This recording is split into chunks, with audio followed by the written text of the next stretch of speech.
It's a sport that starts with a sound.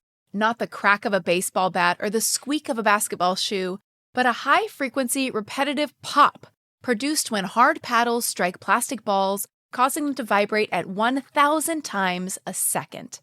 It's 4 times louder than tennis, more annoying than the beeping of a garbage truck, and it's suddenly everywhere. At the local park, at country clubs, in suburban subdivisions, where tennis courts are being split in half, sometimes in quarters, to accommodate rabid players. What was once the domain of retirees is now for everyone, with the average player age dropping to just 34.8 years. You know it as the fastest growing sport in America, but did you know it's also a brand?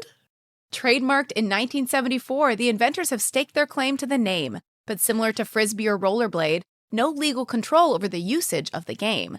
So whether you're dinking in the kitchen or battling over the golden pickle, it's the sport that once you get a taste of it, you just can't quit. And that's why this week's On Brand is on Pickleball Inc. You're all jazzed up, really having a cow. You want your favorite show and it's on right now. It's on Brand. Welcome to On Brand with Jon and Marisa. I'm Jon. I'm Marisa. Okay. What? Pickleball Inc. is a Hi. brand. Welcome to Pickleball Inc. How can I help you today? Pickleball Inc. Happy holidays. Please hold. Pickleball Inc. Happy holidays. Please hold. 1-800-P-BALL-INC. Okay, so my daughter started playing pickleball at the rec center. Of course she did. Can you believe a 7-year-old, is playing pickleball before you and I? Who declared it our New Year's resolution 9 years ago? 9 years ago. You have a pickleball racket that was gifted to you. I do, and that's the one she uses every Tuesday. I noticed the nets at Pickleball were branded with Pickleball Inc. on the side. And I was like, I mean, this is when the hairs on the back of your neck stand up as a podcaster of our caliber. For like Oprah, her aha moment is like, I'm going to open a school in Africa and I'm really going to help these children. And for you, it's like, pickleball's a brand? Okay, see you Thursday. I mean, yeah, pretty much. I got really excited. I had to leave early. I got too excited. You grab Peggy. Come on. You're like Aaron Brockovich. You're like, what are we doing? We're going to the pickleball archives. I was stomping around in heels. We went straight downtown to the library. Please tell me in the show we can call Pickleball Inc. and have them answer. Thanks for calling Pickleball Inc. It's owned by a parent company right now, which is a .com. So I think it'll actually be talking to a chatbot. Oh, which boy. is, oh my God. Anything Is there worse? anything worse? Anything worse than especially when they pretend that it's not a chat, or I'm texting with people and they pretend it's not a chat, or I don't know if it's a chat. I saw a clip on the web of a lady who was talking to somebody who sounded so much like a real customer service rep. And she was like, this is a robot. This is a robot. And she was talking and the person was like, hi, thank you for calling. This is Lydia. How may I help you? Like, sounded like a person. Yeah. And then she was like, I want to talk to a person. You're not real. And then she was like, what's your favorite color? And she's like, oh, well, thank you for asking. I guess I like blue because it reminds me of a nice sunny day. It's like ways nobody speaks. Yeah. Full robot integration. Here's what this has just made me realize. My whole life, I'm so sick of having to have radar. What do you mean? First, I have to spend half my life with gaydar. Like, is he gay? Is he not gay? Now I'm saying the last half of my life, is it AI? Is it not AI? Oh, my God. Can I put the radar down and just live the life? Take the goggles off. Or what about if it's a gay AI? Oh. Maybe that solves the problem. Gay eye? Gay eye. Gay Eye. New Ryan Murphy miniseries. Gay 8 Eye. episodes. Yeah, I would watch that. I mean, Yeah. he has a very distinct aesthetic that I know that sometimes you don't enjoy. Sometimes I don't enjoy. It's like, pick the camera up off the floor. Why is it sideways and laying down a hallway 40 feet away from your subject? Listen, he's just trying to keep us engaged. It looks like the cameraman fell asleep. Yeah, I'll give you that. Sure. Okay, well, this is very exciting. Something that it's kind of been a running joke in our circle for a while that we're going to play pickleball. I honestly know nothing about it. I know. Here's what I know. Yes. Everyone's like, it's so much easier than tennis, and whenever they say that, in the back of my head, I'm like, I know it's still too hard for me. Like, I just know that it is. I know that I'll be so grumpy, even if I only have to run a tiny bit. I don't know the rules. But you are athletic. I'm a jock. You're a jock. You have really True and good true. hand-eye coordination. I used to have really good balance. I think that has since faded, but yeah, sure. I'm good at things like precision, like pickleball, like archery? like archery. Are you good at billiards? Because that's something I always think I'm just magically going to be good at, and I really stink. I kind of stink too. Like in my head, I know how it works, but I can't. I want to get it to go that way, so I'll hit this side of the ball. I'm just going to kiss the side, and then I hit it, and it like goes all the way on the other side and hits the 8-ball in. And like, is that what you intended? Uh-huh. I always blame it on a crooked table. cue. Yeah. Is it a cube stick? Oh, God. Maybe I'm cue. not a jock. Pool cue. Pool cue. That's the stick. Crooked cue. Sorry. That's why they call you Cece down at the pool hall. That's why they call me Cece. I thought it was because I like beaches. Her name was Cece Bloom. You don't remember that? I'm Cece Bloom. It took me a half a second longer. Yeah, I got it. That was a young Bette Midler. It was a Mayim Bialik. Yes. Wait, is that right? Yeah, Baby Blossom. Oh, wait. Now I'm confusing her with the other guy who was in Perfect Strangers. Guy. Yeah, those two, the Cousin Larry guy. Do you remember that show? God, I'm really going off on shows no one knows. We watched Designing Women the other night. We did watch an episode of Designing Women. Lovely, beautiful show. Yeah, great. Dixie Carter. Gone too soon. My point is, I think you would be good at pickleball. Well, we'll try it. I honestly think we should. There was a big pickleball match last night that was on ESPN. I know. I watched It's that. funny, like I'm going to explain the rules in a little bit of pickleball. Yeah. But I do have that thing a little bit when I'm learning about rules, my soul leaves my body a little bit, and I kind of like can't comprehend what is being said. I can't either. That's why our friend that passed away that we've referenced a few times, us being a game group, having him was such perfection because he loved to not only read the rules, explain the rules. Like if we were playing a game that I thought was boring, because I don't like all types of games. I don't love strategy games or those dumb card games where like, use this card at midnight to do the blah, blah, blah, and the sun will do this. And I'm like, and I just like, Matt, what do I do? And he'd just like, okay. And he wouldn't do it in his favor. He would tell you like realistically what to do. Yeah, I like playing games. I don't like learning games. I need a Sherpa. Yeah. For sure. I definitely need. And I need a pickleball. Maybe I should sign up for the rec center class with the 7-year-olds. I could see you becoming like a muscular, loud pickleball champ. They get muscular, right? I mean, they're strong. These two gals who were in the ESPN game last night, I think one of them is 19, and they played against Andre Agassi, professional tennis player, and another professional tennis player whose name escapes me. And it was like a battle of like these young pickleball gals and then like these old-timer tennis pros. Yeah. The guys won. But the girl, this girl, she was grunting. Okay. She was like, ah! Ah! I think that was it Friends? That was an episode of something where they like made an orgasm sound every time they hit, and their partner was like, I can't play with you. Yeah, David had to leave the room. Sure he did. Because she's cute. She's cute. These pickleball girls are cute. Cornhole is what I was thinking that I'm good at. I can cornhole. zen out and get it in the hole. But that's for sure. But pickleball is like similar. They're kind of like beer in hand or you 3 different beverages in hand. Here, okay, I got to make a confession. It's gotten out of hand. What do you mean? 2 things in my life have gotten out of hand. Okay. My cups. Okay.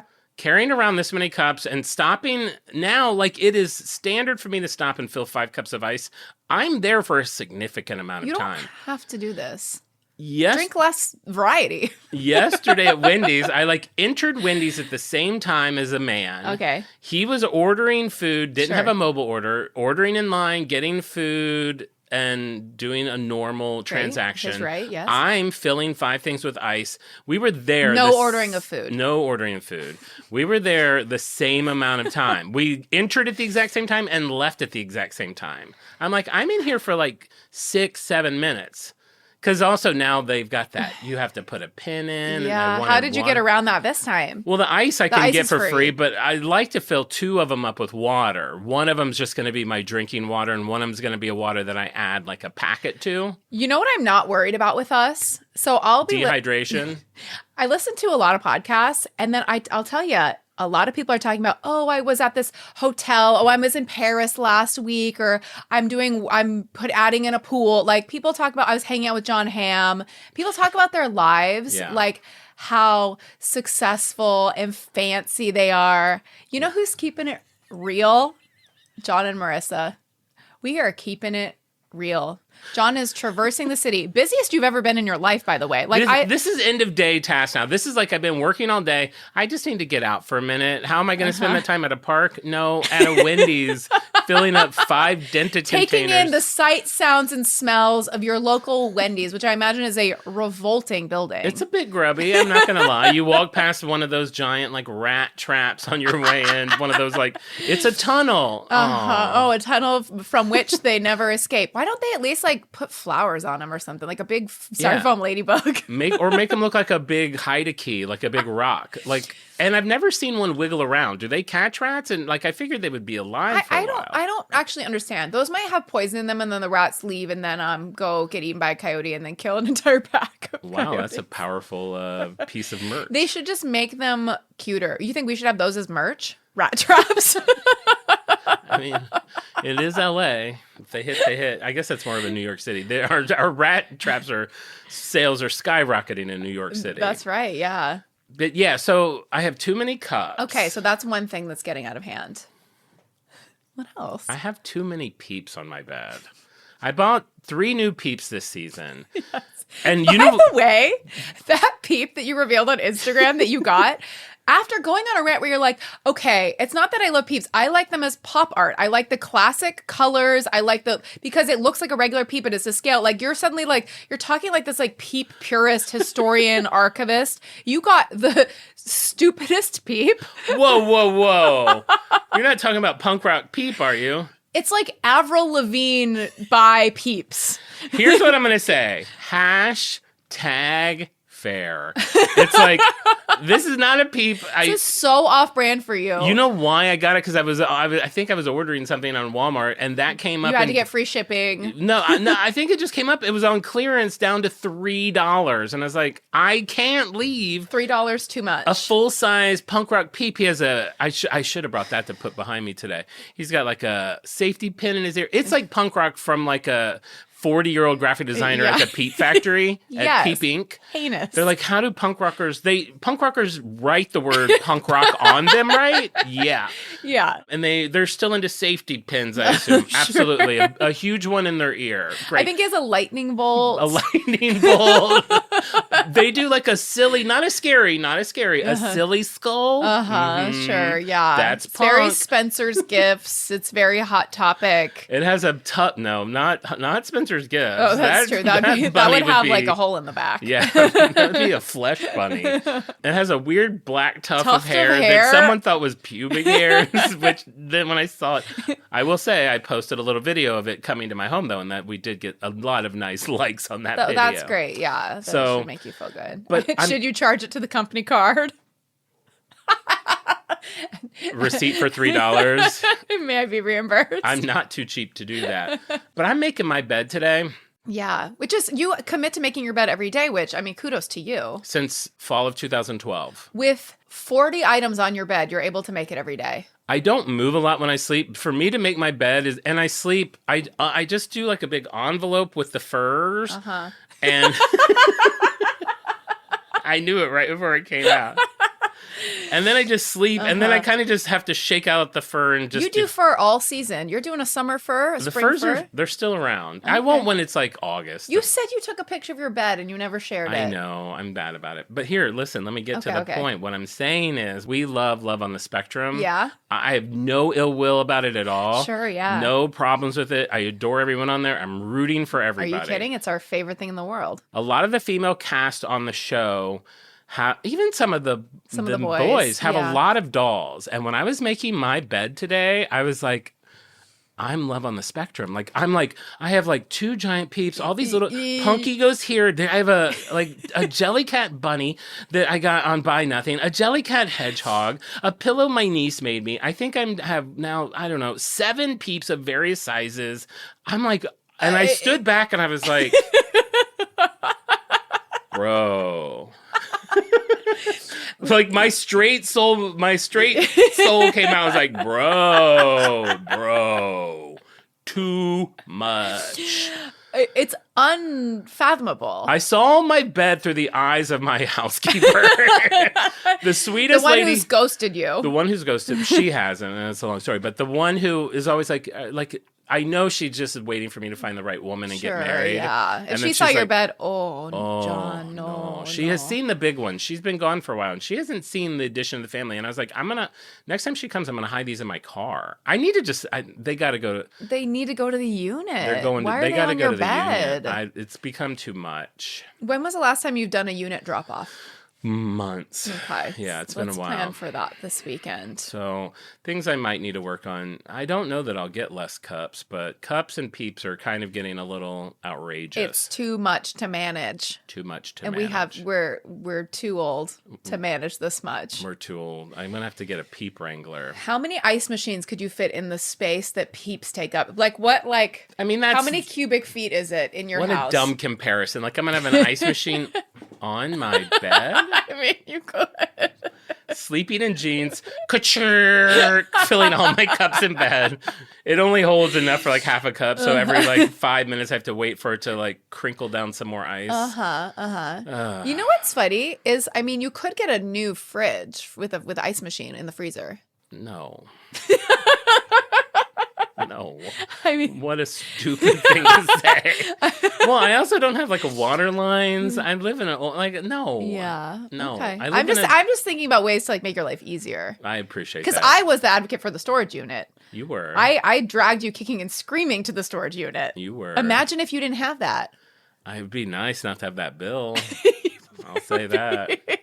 Be nice and now the second one. Be nice not to have that bill too. Beginning of the month is getting rough. Somebody's going to have to join the storage unit tier. Come on. Yeah. Tax refund.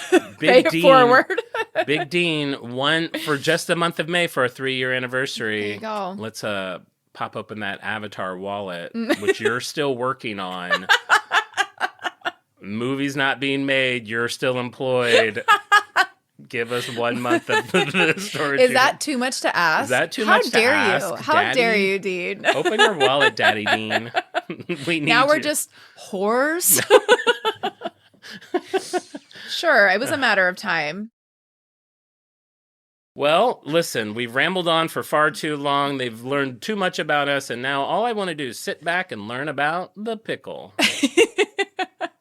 I just really want to play pickleball with you. It does seem really fun. I wish it was actually a ball shaped like a pickle, so it would, like the bouncing on that would be chaotic. Oh, it would be crazy. Yeah. That would be way too hard to control. Pickles in history. Did you do that? Because you have the pickle on the Christmas tree. You're supposed to search for that. Honey, I have to save that for like a Vlasic episode. Do you? Because I would have figured it out. In the heat of pickles right now for the last like 5 years. Oh, sure. Like Pickle lemonade, Blaze pizza, pickles. All over. Pickle. It's pickle mania. Pickle mania. Well, let's take it back to the 70s and meet 3 of the key players in the pickleball story. Jeffrey Dill. Susan Seed. And Bob Bread and Butter. Yeah, I don't like a bread and butter pickle. I've gotten into them. I used to only like my dad's pickles, and now that Bubba's, I think they're called Bubby's yeah. pickles. I like a pickle, and I like a dressing that's refrigerated. That's for me, for like the poor people. I'm like, that's how I know it's a high class product. A refrigerated pickle. Refrigerated, like in the store, it's refrigerated. Yeah. There's one called Grillos at Costco. Big old tub of Grillos. I've seen Grillos. They come in a plastic tub, which I don't like as much, I think, and right, don't they? Yeah. And they a little low rent for you. A little low rent, and I feel like they have big twigs of dill. Oh yeah, you don't have to eat those. Oh, okay. They get stuck in your throat. I used to hate dill. Now it's okay. Used to hate cilantro. It's fine now. Still hate sun-dried tomatoes. I tried one this weekend. Listen, we're off topic. I love sun-dried tomatoes. Oh, why? I love dill. I hate cilantro. Sun-dried tomato is like a big, sweet... Salty raisin? Salty raisin. Yeah, that's good. It's like, ugh. That's great. So we have a man named Joel Pritchard. He was born in 1925 in Seattle, and he actually ran an envelope company after the war. And he is one of 2 members of this story who ran an envelope company. Wow, I see a connection. He was a senator in 1958. He's a cool guy. He's a really cool guy. And then we have Barney McCallum. So he was born in 1926. This gives you an idea of like the time. So this is back in time. In my mind, I thought, pickleball is like kind of recent because it came on the scene recently, but pickleball has been around for a minute.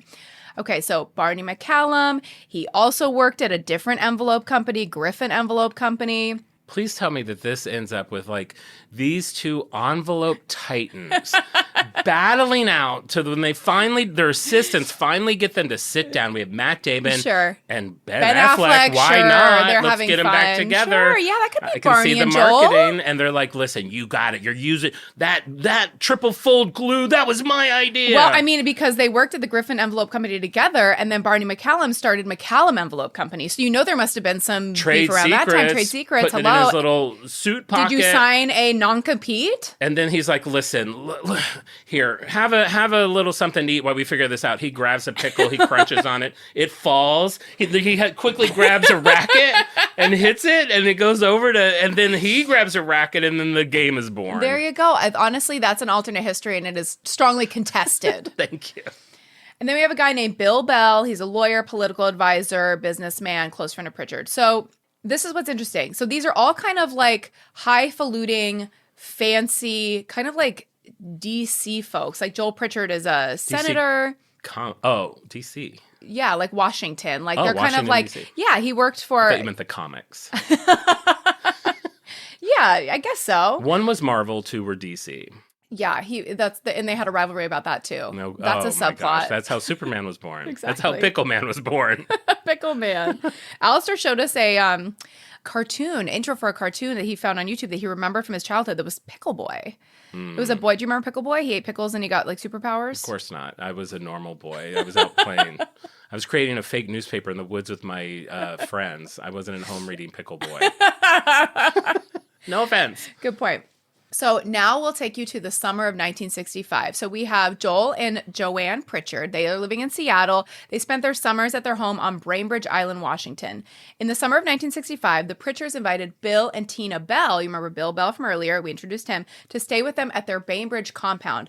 I looked up this town. I mean, this is like, talk about living on water. This is like gorgeous. It's Washington. It's trees. It's a lake. It's a dock. It's boats. It's absolutely stunning. So one day after golfing, Joel and Bill returned home to find Joel's sullen, disgruntled 13-year-old son, Frank, just being like a layabout. He's in one of those grouchy moods. And Frank was saying, I was bitching to my dad. Now he's retelling the story. He said, I was bitching to my dad that there was nothing to do on Bainbridge. I mean, God, that's a movie in and of itself. Being on a summer on Bainbridge Island, you're 13. I mean, nothing to do. Fall in love for the first time. Not to bring it back to the comics, but isn't one of the main villains named Bane?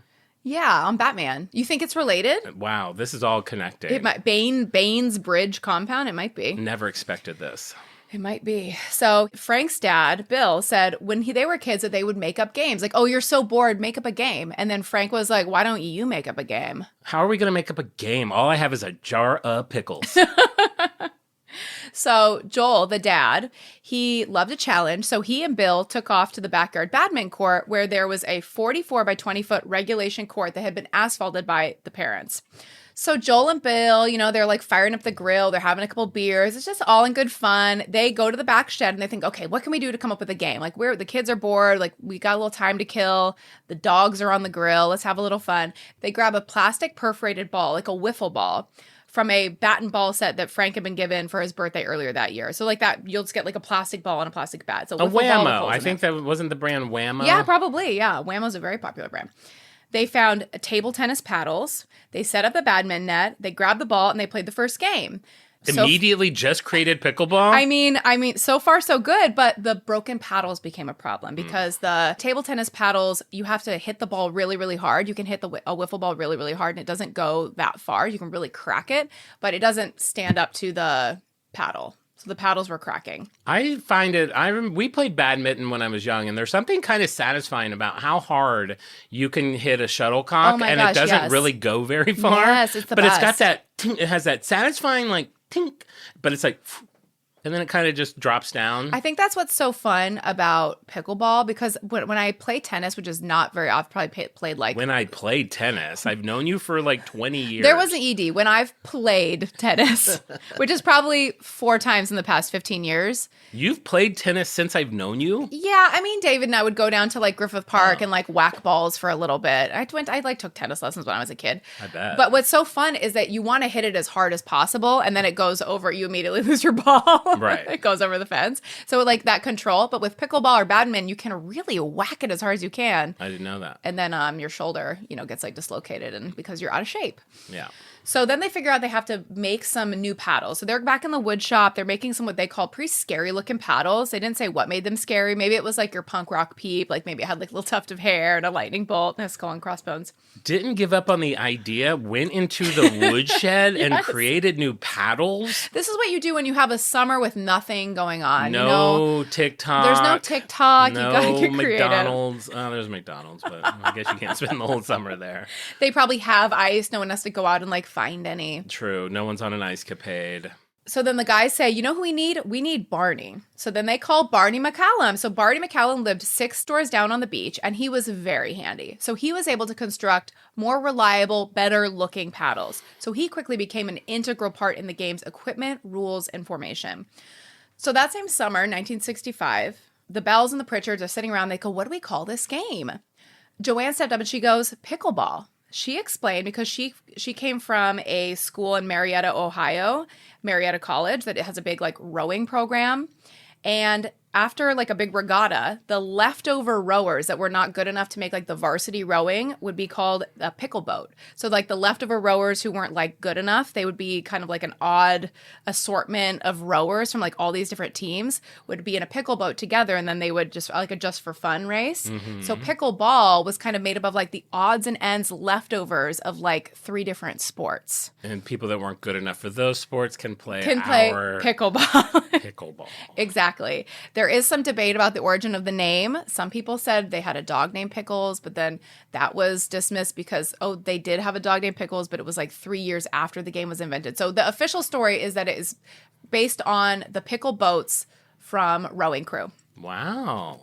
I'm curious if any of our listeners have played pickleball. I mean, it's so huge right now that odds are they probably have. But for anybody who hasn't, I'm just going to quickly summarize the rules, and I'm going to try to like keep my soul in my body while I'm doing this. And I want you to try to keep your soul in your body too, okay? Do you think you can? I think I can. Right now, I'm just running through the list of people I know that listen to the show, thinking of the people whose names I know, which of them would play pickleball. Uh-huh. I'm not sure. Okay, well, I guess we'll see. So, as I said, it's in the opening, it's 1/4 the size of a tennis court. So 4 pickleball courts fit in 1 tennis court's footprint. Right, a quarter. Got it. The net is 36 inches at the sides, 34 at the center, so it's a shorter net. Size of a yardstick. Yeah, the size of a yardstick. So the paddle is made of solid composite. The perforated plastic ball has 40 holes for outdoor pickleball, 20 holes for indoor pickleball. They're kind of like little gibbet holes. I guess you could put gibbets in them. That might be fun. That pop that I mentioned in the opening. So this I didn't know about this pop. So pickleball makes a very loud sound. Okay. 70 decibels from 30 meters away, about the volume of a vacuum cleaner.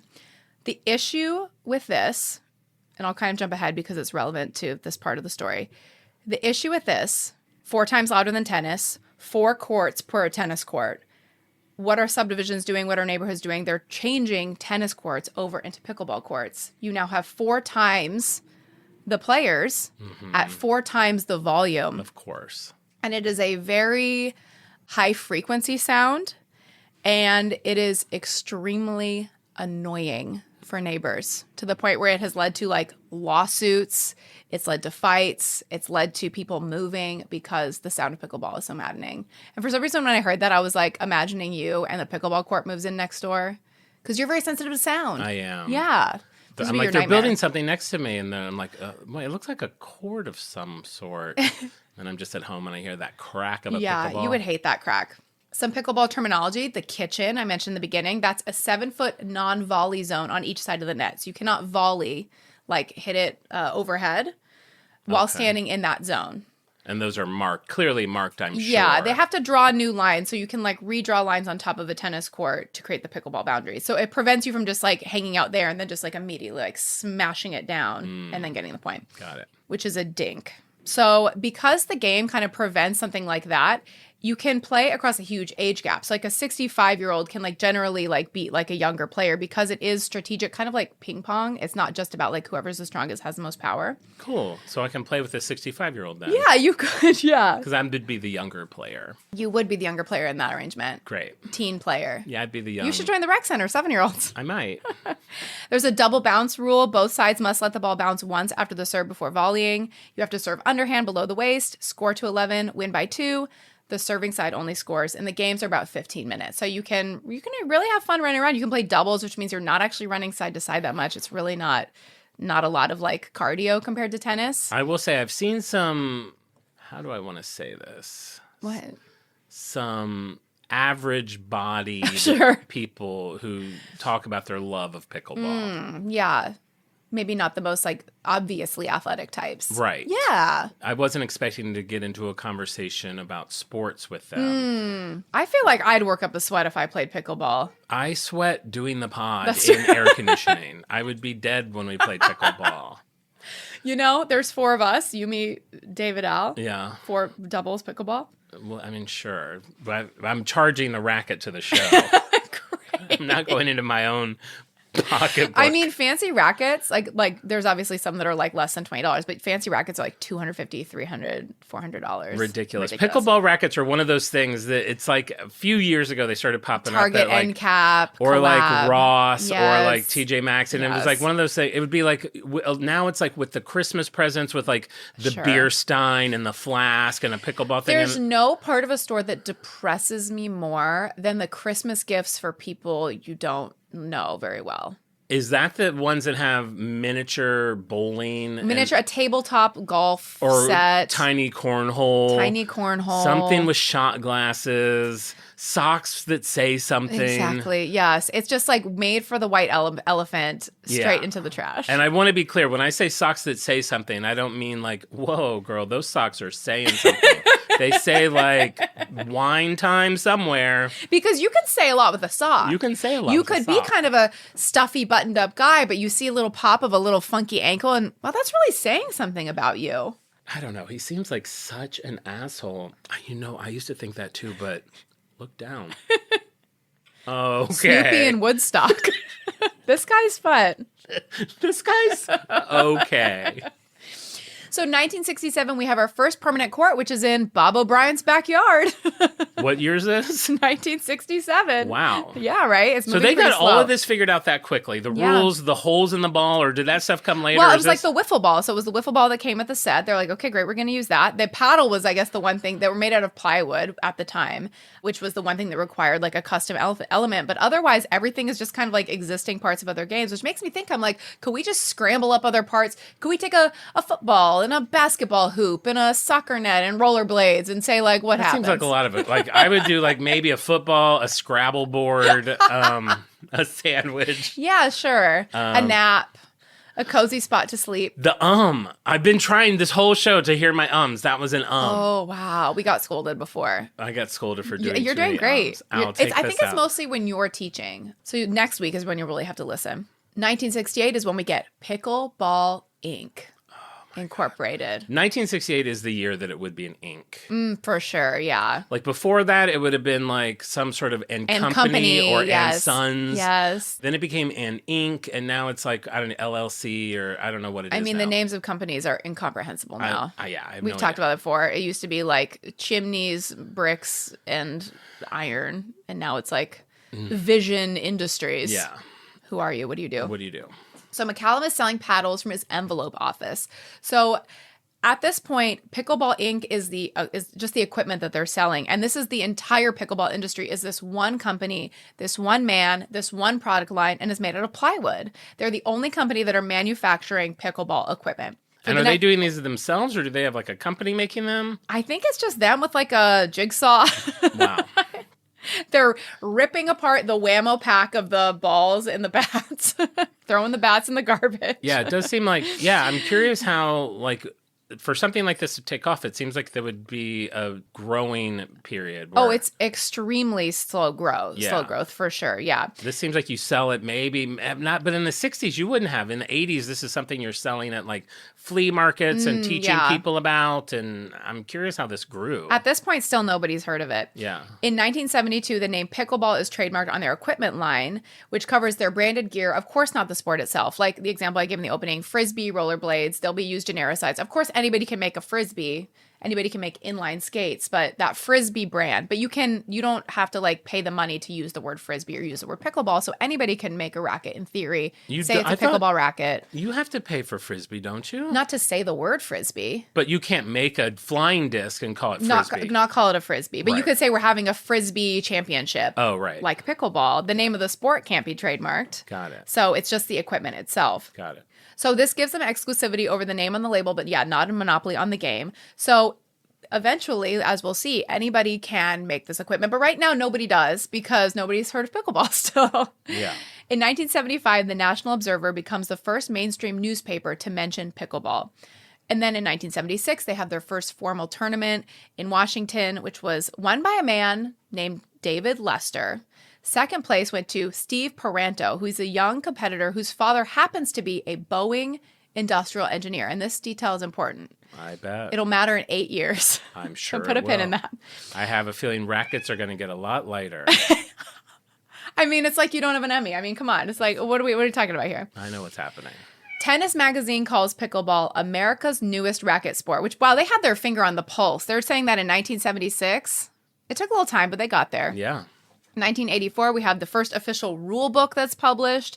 We have 84, God, 84 in rule books. What a good year. 1984, you could go out and you could buy a how to play Pac-Man book. You could buy a how to collect stickers book. It was all about like... Don't you feel like the rule book it's beige and it has 3 diagonal stripes, like red, blue, and yellow, and it's like rules of pickleball? And it's a non-traditional size. It's more like pocket-sized book. It's like probably like a 4x6 book. It's a 4x6. You're going to find one at an estate sale or at a Goodwill in 2020 and be like, should I?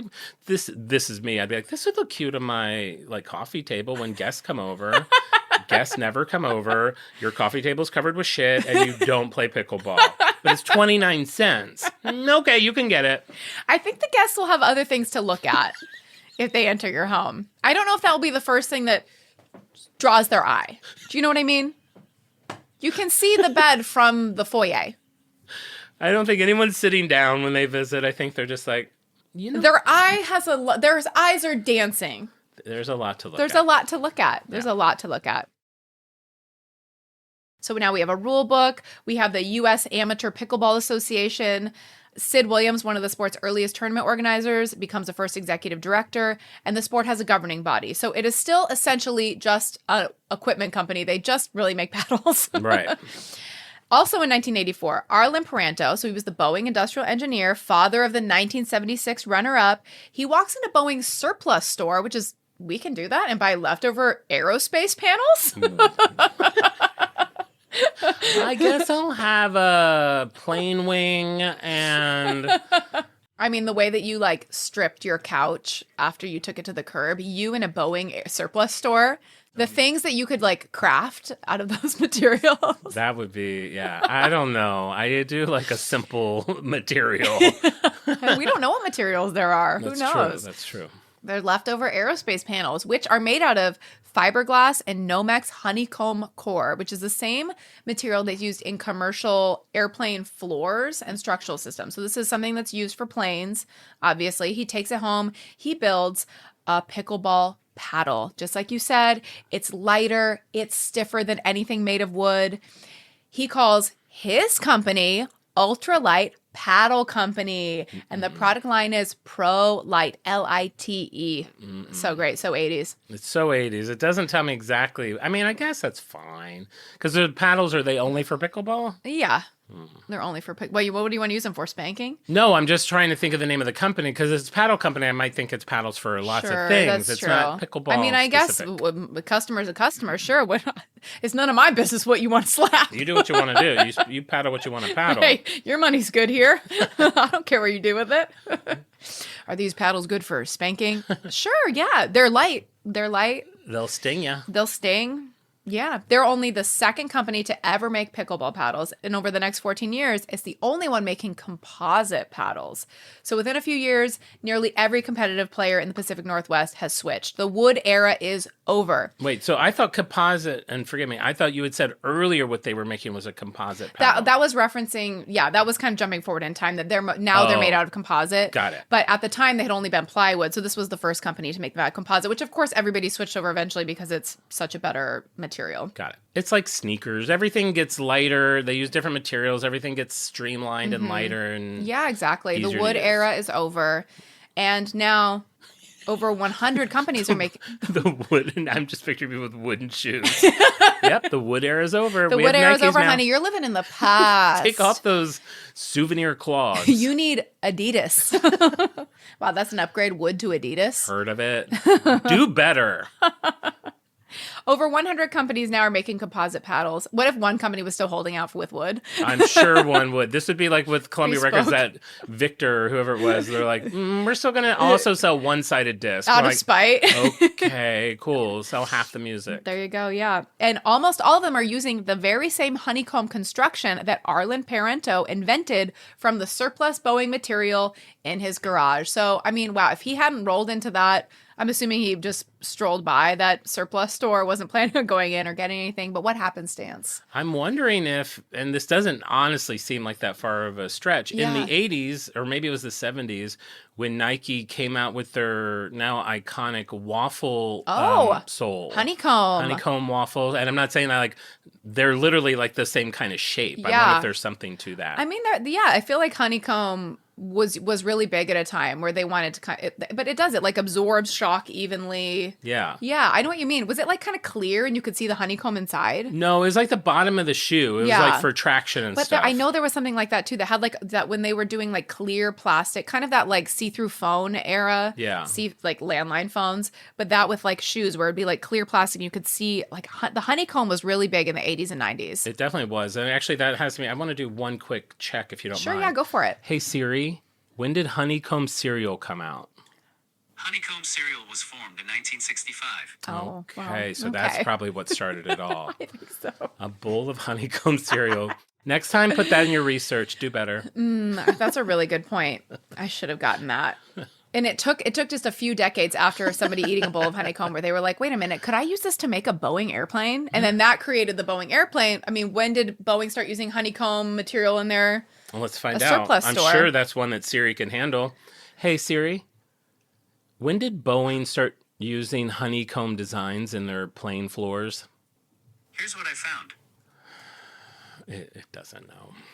So I did look up because it was Nomex was the honeycomb core. The fiberglass Nomex is that, I'm guessing Nomex is a brand, which was in the 1960s. Oh. So there we go. It actually could have been from eating a bowl of honeycombs. Honey We're onto crisp, something. for sure. I'm gonna not Honey Crisp, honeycomb. Honey Crisp were the little. What's honeycomb cereal? Honeycomb cereal is like the yellow honey. It looks like tiny little honeycombs. Yeah, that's what I thought was Honey Crisp. Oh, Honey Crisp is like a exploded piece of wheat with a sugar on it.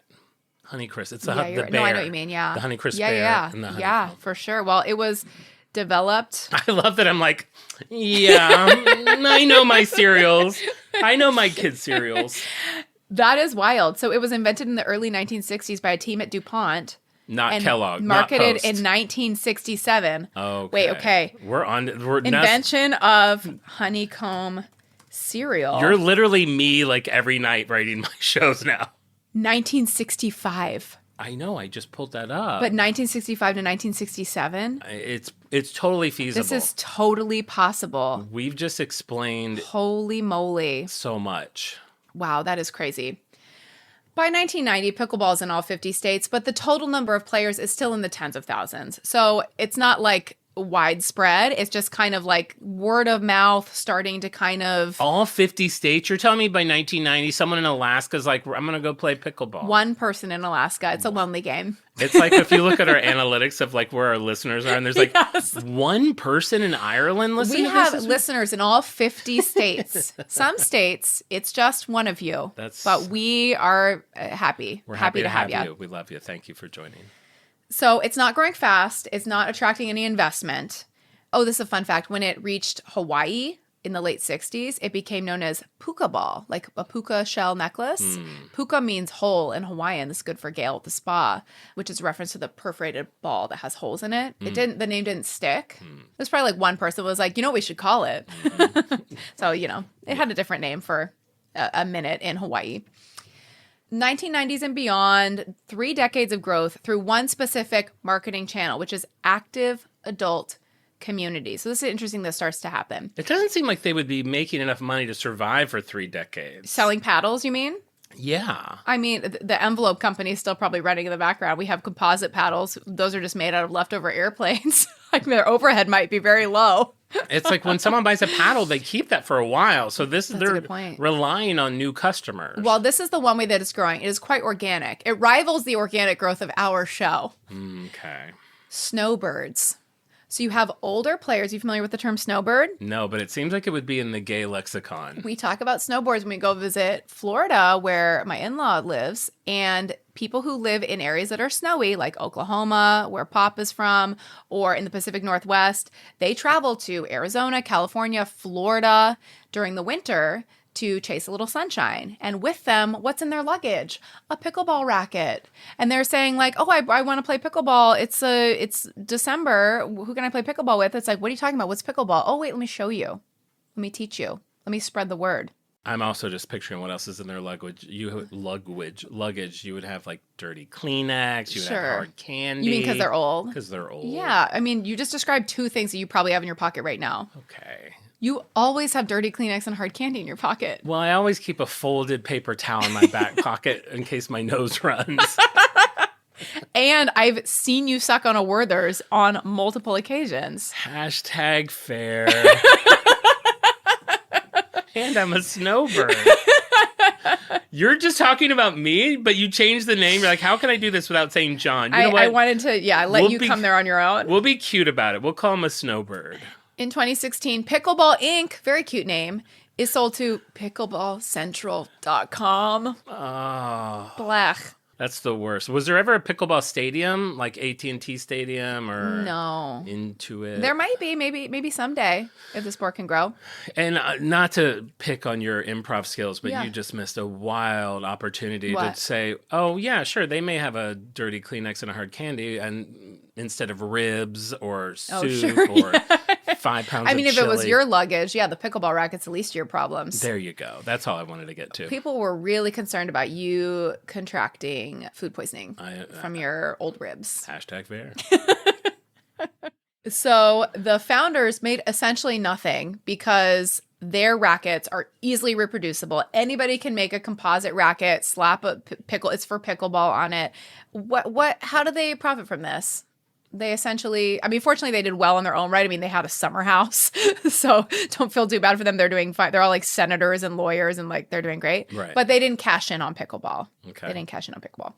But they do say this was like their greatest legacy. So they did live to get to like see what it became, which is good for them. Yeah, when did it actually? I'm sure you're getting there, but I'm right there, honey. Skyrockets. I'm right on the damn heels. You ready? It's like it goes from it's like one of those things. It's like it took 10 years to become an overnight sensation. Babe, I'm chomping at the bit to tell you. It's like, so we've been like doing this forever, and then all of a sudden in 2001, Cher played it. Oh yeah, I bet she likes pickleball. All the gays think everything big started with Cher doing it.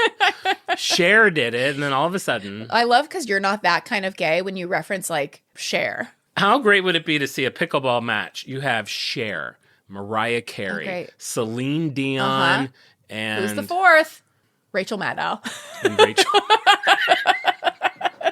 Because it's her house. Yeah, it's her house. She brought them all I'm together. sure Rachel Maddow has a pickleball court. How much do we need? I will sing this until the day I die. Yeah. If you didn't live in the 1990s, 2000s, when we had Divas Live, how much would I kill for a modern day Divas Live? Why is this so hard to do? I don't know, because I'm sure like Taylor Hologram them in. Like, who cares? They probably say they don't want to be like I want it to be the new Divas. I see. Yeah, like a Sabrina Ariana Grande. Oh, Ariana, Sabrina. Is it because diva has like a negative connotation to it? That's what I think, probably. Wow, back in my day, we celebrated these queens. We wanted to be divas. Yes. Are you kidding? Divas Live. Treat your employees like shit. That's what we want. You've earned it, girl. Just go out there and sing your notes. Damn. I mean, Mariah's the original. She can't be touched. Are you ready? Are you ready to hear? I am. March 2020. No. Every gym closes. COVID? Pickleball is outdoors. It is social, but you are naturally distanced.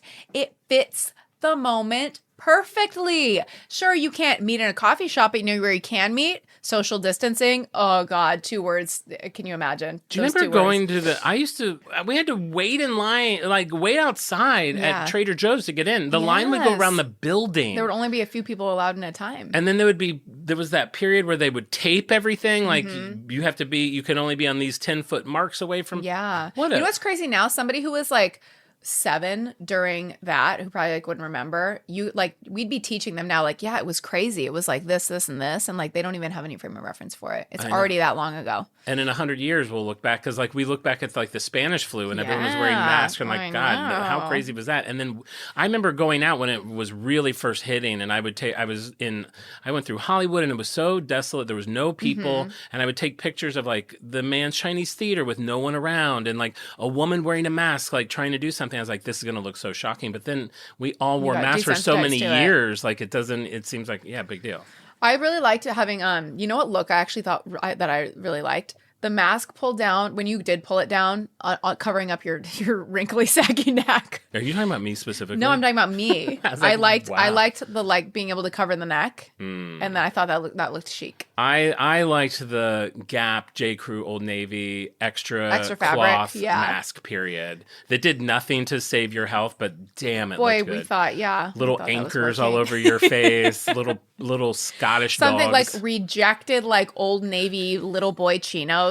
Yeah, and then you would look at the website to order some, and it'd be pack of 5 variety of masks, and all 5 were so great. Bold stripes, red, white, and blue cooled things, like, and then you get it, and it's like 5 gray masks. So like, well, each pack is different. You never know. Random. That's the gamble. It's the original blind box. And me on COVID going like, how do I return this? Risking your life to go to the post office. For a better mask. I know. But so this was perfect. So this was a way that you could be with your friends. You could safely socialize. You could be active because you couldn't go to an indoor gym. And that was COVID palooza, like everyone huffing and puffing inside a gym or an exercise class. So pickleball grows 21% in 2020, then 85% in 2022 alone, from 4.5 million to 8.9 million players. By 2024, 14 courts were built or painted every single day. I thought you were going to say at Buckingham Palace. I was like, wow, okay, we've done it. The queen, that's what killed her. The queen got into pickleball. We made it. Yeah, it is very risky. God, from 60s, it took that long? Until 2020, 60. See, I got to do this right. It was, when did they start? 60 what? 65, I think. 65, 75, 85, 95, 05, 15... Took over 50 years. Isn't that wild? That is wild. And if COVID had never happened, we might still not really know about pickleball. Wow. Isn't that crazy? And now everyone won't shut up about it. No one will shut up about it. Is it going to be in the Summer Olympics? It's not in the Summer Olympics. I don't think so.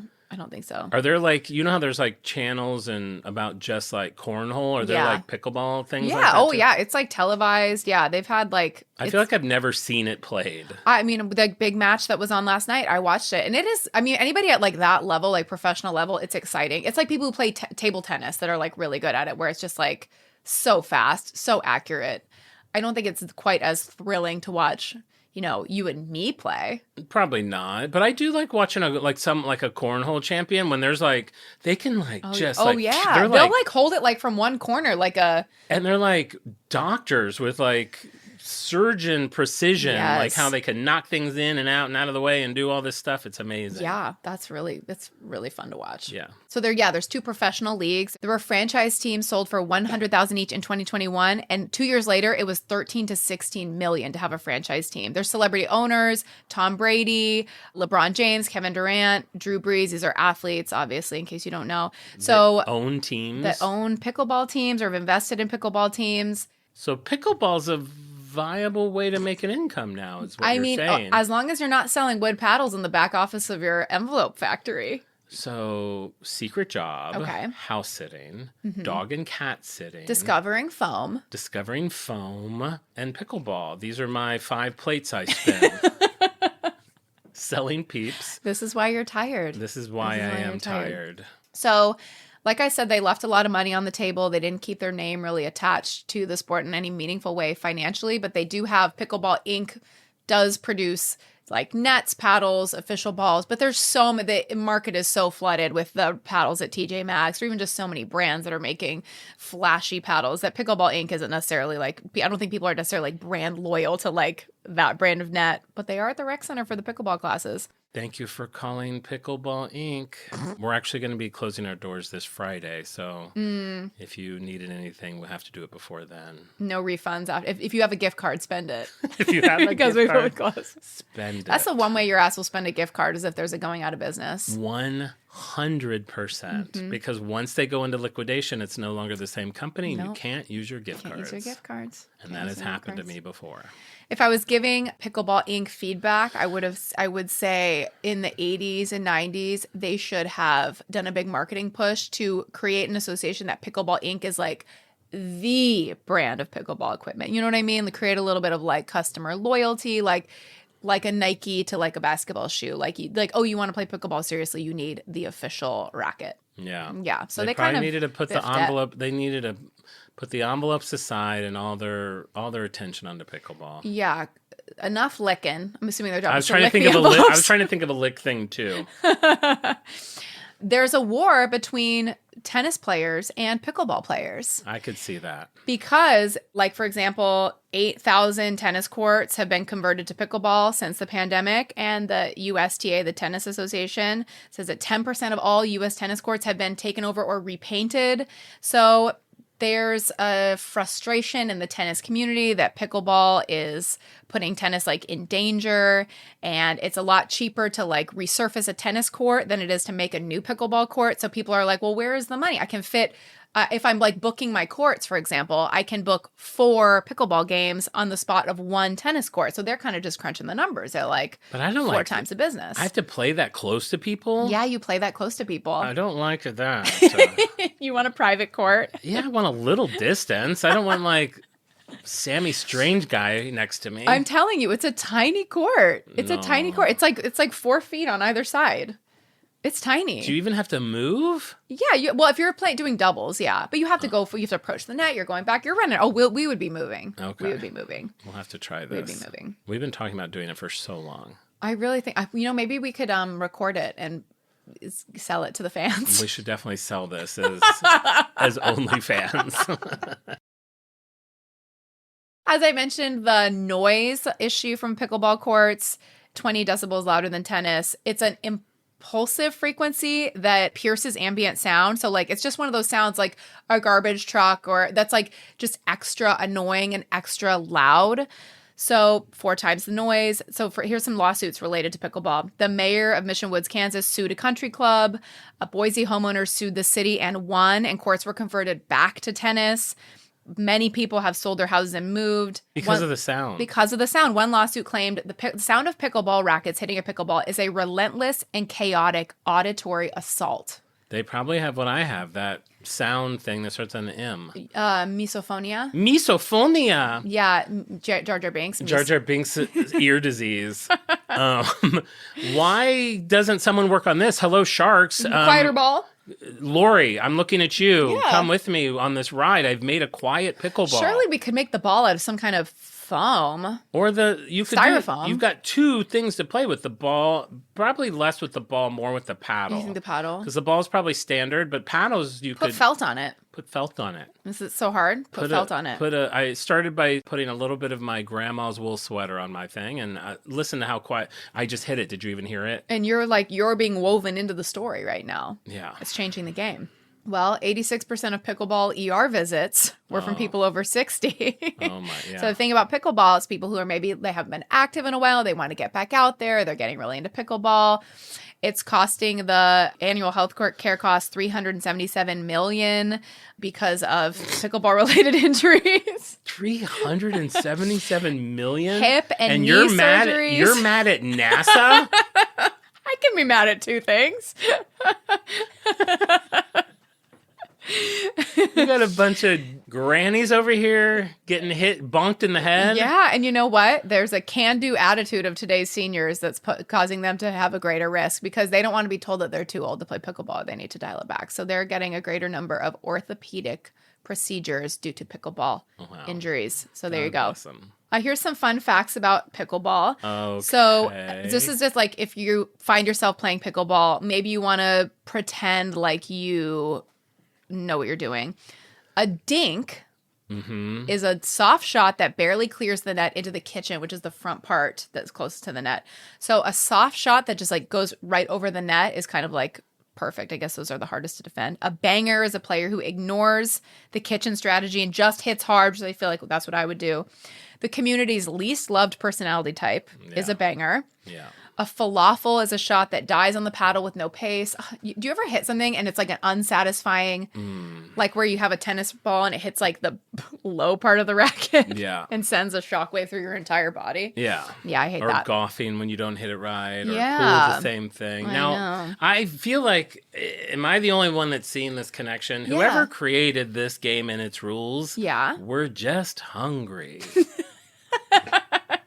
You know, That's a we'll really call good this point. the kitchen, and that's a falafel, and let's just call the whole thing pickleball. You and think they should have just gotten lunch instead of inventing a sport? we'll call the racket a sandwich, a hoagie stick, and we'll, that's a mustard. It's like, babe, what are you? What's happening? Is there any more foods? That's a really good point. Are there more foods in this game? No, getting pickled is losing 11-0. Okay, he just got a can of beans. Yeah, What? I know. They were just hungry. They were just hungry. The longest rally, so back and forth without anybody going out. Rally, not a volley? That's not A volley is like overhead like a whack. They're changing things that don't need to be changed. A rally is just a back and forth, like where you're just pumping it back and forth. That's standard. That's a tennis term. Brothers it is? Angelo and Ettore Rossetti had 6,046 consecutive exchanges in October of 2021. They went back and forth over 16,000 times. That's a lot. That's pretty cool. Did you ever see that episode of Friends where Joey, I think it was just Joey and Chandler at first were throwing something back and forth. Oh, yeah, and counting. And then they realized they'd been doing it for hours, and then Ross came in, and then he started playing. And then by the end, I'm like, The dark-haired I'm a boy. I'm a snowbird. Now, what was that dark-haired boy's name?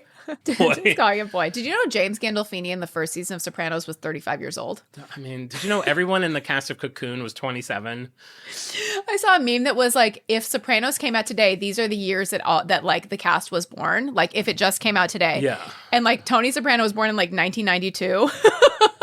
Yeah, and if you were in Back to the Future and you went back, instead of going back to 1955, we'd be going back to like 2003. It's really sad. I could cry. I didn't even finish my friend's Yeah, thing. yeah, So they're all okay. playing, and then Monica walks in, and they throw it to her, and she's like, what? And then she just sets it down. They've been doing this for hours, and everyone's just like, David has that thing where he'll count, like if we're playing just like catch or back and forth like with a badminton thing, he'll just like compulsively count. He can't not, even if he's having a conversation part of his mind. So if we quit, it's like, oh, we were at 85, interesting. which is fun.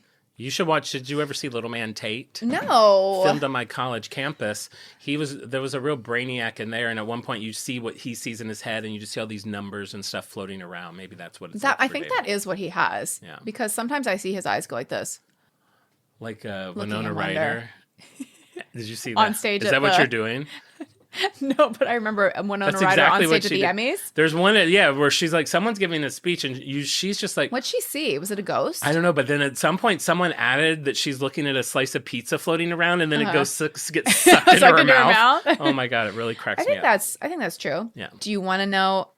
If you say end to end, tip to tip, court to court, It's not that. It's how many balls would fit into the Grand Canyon? the largest pickleball paddle that exists. Yeah, I'm gonna guess the largest pickleball paddle that exists. It's in West Des Moines, Iowa. Does that narrow it down? Let me answer me this: was it created for was it attempting to be like a Guinness Book of World Records thing? Or is it? It's not clear. It's called the Big Blue. It's at a Smash Park in Des Moines, Iowa. Smash Park Big Blue. I'm gonna say that thing is. It's taller than an emperor penguin. Yeah, I know. I'm gonna say it's a solid 9 feet. Ooh, even bigger. 14. Just under. 13.5. 13.6. Okay. Okay, so you got close without going over. You win. I won. 13.6 tall, 6.9 feet wide. Are you giving me a pickleball racket when this is like? No. Oh. If you commit to playing, yeah. We have a credit card. Perfect opportunity. You have a ton of room to store something you won't use. Hashtag fair. That's got to be merch now. Merch.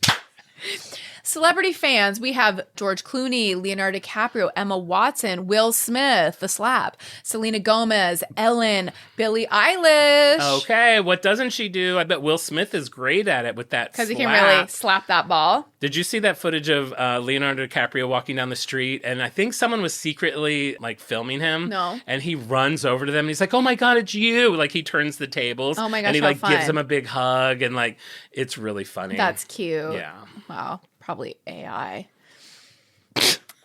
February this year, this is a fun little news story. Spruce Creek Country Club in Port Orange, Florida. Take me there. What did they do? What did those snowbirds do?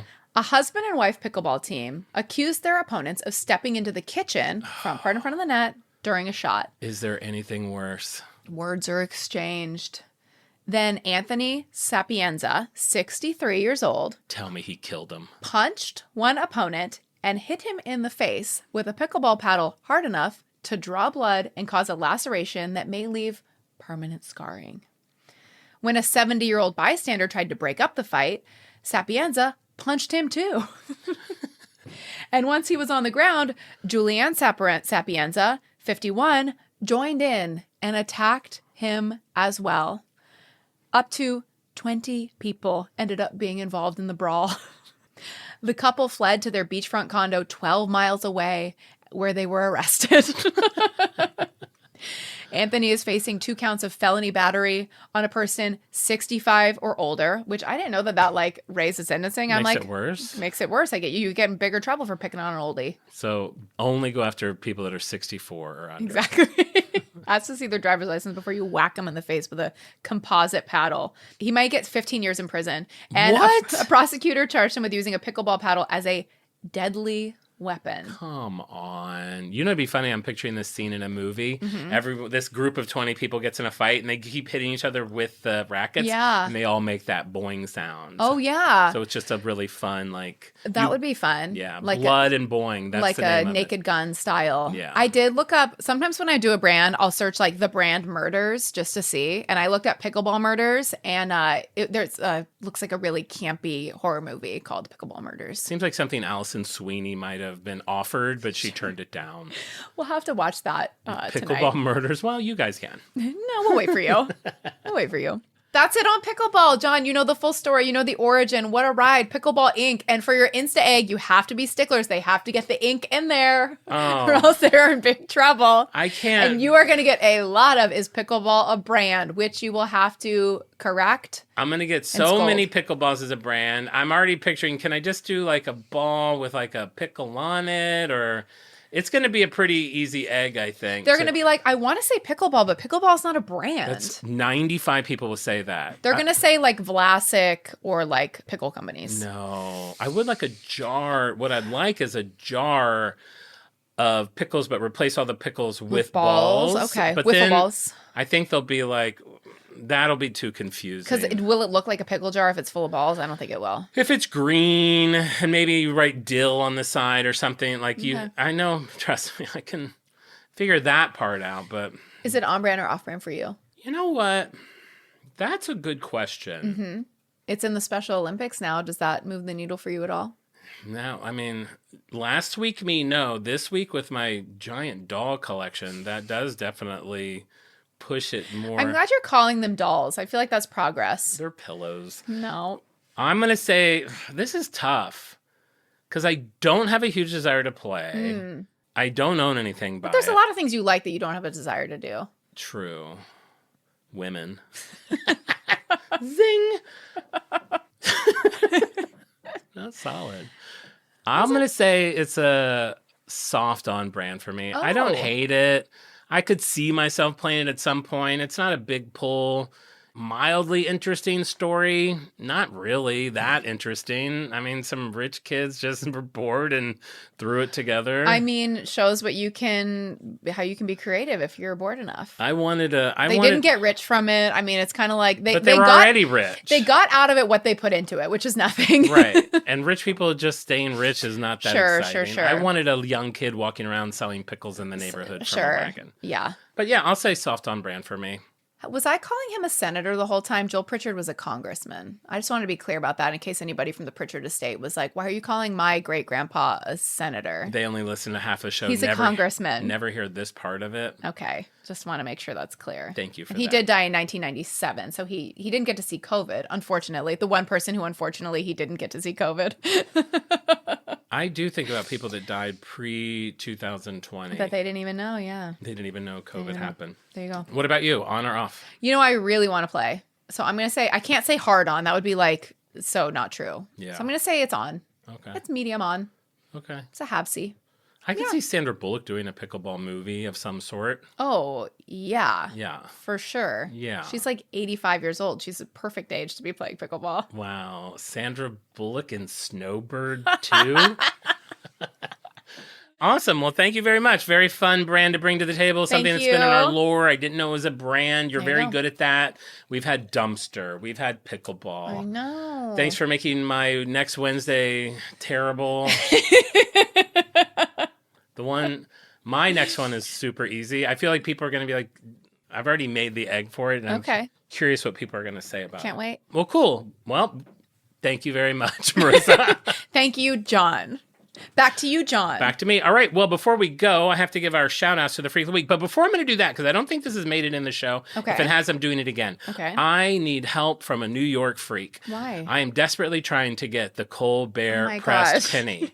Listen, I now have gone onto Reddit. I'm not the only one. We're all trying to get it. They've made it so hard to get this pressed penny. It is in the lobby of the whatever theater that is. Okay. What theater is it? Can anybody just walk in, or do you have to be okay? I mean, at some points they've said like the security people let them go in and do it. Now there's a sign up that says only if you have tickets to the show. Now some people are saying only if you have VIP tickets to the show. Oh. It's insane. I don't think that. Why do you care? Because I've collected pressed pennies for 30 years, and he literally made a pressed penny that is of a penny that has the dates of the existence of the penny. That is good. It's literally what every pressed penny collector's last penny should be. Sure, yeah. It all leads up to this moment. Apparently, you do not have to put quarters into the machine. A lot of times they have a bucket there with shiny pennies. Oh, well, that's why, they can't leave it open to the public. You can't let just those hogs walking in off the street have access to a bucket of pennies and quarters. Anyone that doesn't have tickets to the Colbert Show's a hog? Yeah, well, somebody will just steal a bucket of quarters and go to Long John Silver's. And you can have a security guy there. But listen, all I'm saying is if you know anyone that is related or connected to that show, you could get... Don't you know anybody with your Hollywood connections? I've reached out to so many people. Wow. I reached out to my neighbor yesterday because she's going to New York and I have to watch her cat. And I'm just that guy now. No, it's fine. I like it. Her cats are very sweet, but she has this whole thing about how I have to feed them. I have to lock one away, let the other one eat for an hour, and then come back. Because some cats are bossy about it. And one can't eat the other types of food. It's a whole chore. But anyway, she said she's going to New York. I said, hey, can you see if you can get this penny? She's like, I can't get that penny. I was like, do you know anyone on the Colbert Report? She's like, oh, the guy dated. Or no, she didn't even say it as if it. She's like, by the way, I had a really good date last night. I was like, oh, great, because we had been talking. She was going on a date.